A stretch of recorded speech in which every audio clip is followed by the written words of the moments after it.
مستشار آلمانیا دبیجه دولت اسرائیل در روشلت ناوین د بردیل مدا شهر دکه گله که راست دبیجه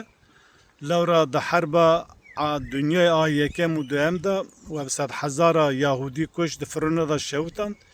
ای مایجی و شان روشلت ناوین وین لودری و جرا دولت که آوا کرد دولت اسرائیل قرقولا وی د بردیل و دا شهر اسلام مسلمان دکه و بچه سلاح و پریوه دکه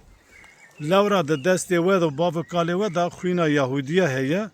هون دخوازن خوینا یهودیه ج دست خوابشون لی برجاندنا خوینا مسلمان جنو زاروک مسلمان دخواز بشو لورا اسرائیل د بر و د غزه د قتلام دکه 20,000 زاروک 20,000 جند 80,000 انسان تی کشتن 200,000 انسان بریندار 2 میلیون انسان جتیا جبرشیا تا دگره اوا گج بر و دکه لورا د اتفاق انبوی خاشپرست و سیونیست پرست دا هونانا شر مدکه ای مسلمان دکه ل صلاح الدین ایوبی سلا عدالت النفچاوی و خز درس عدالت نشان و دا مروواتی نشان و دا استاد خویی و هینا جوی درس نگرتی جبروی وی انتقامی ایدی جمعه دگرن ل ایدی هونکار